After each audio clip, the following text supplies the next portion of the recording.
Rich dad poor dad लिखित Robert Kiyosaki में धनवान और गरीब मानसिकता के बीच का अंतर स्पष्ट किया गया है। इस पुस्तक में लेखक ने दो प्रकार की मानसिकता पर चर्चा की है।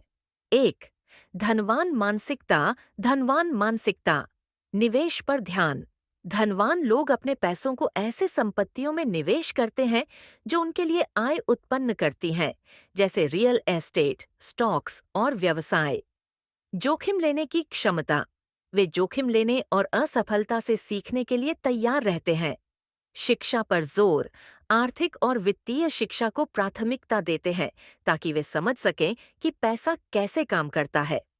आय और व्यय का प्रबंधन, वे अपनी आय और व्यय को समझदारी से नियंत्रित करते हैं।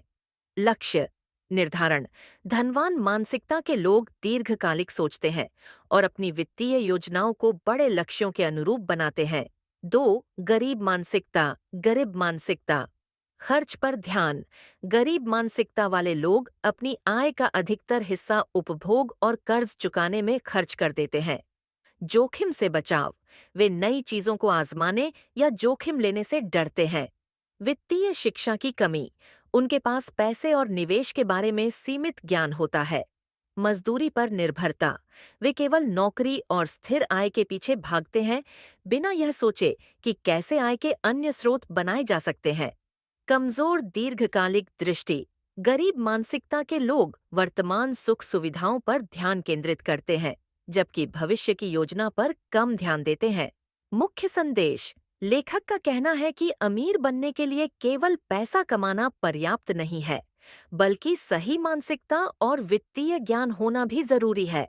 धनवान लोग पैसे को अपनी मेहनत के लिए काम पर लगाते हैं, जबकि गरीब मानसिकता के लोग पैसे के लिए काम करते रहते हैं। निष्कर्ष, इस पुस्तक का मुख्य उद्देश्य यह सिखाना है कि हमें अपनी मानसिकता को बदलकर धनवान मानसिकता विकसित करनी चाहिए और आर्थिक रूप से स्वतंत्र बनने की दिशा में कदम उठाना चाहिए।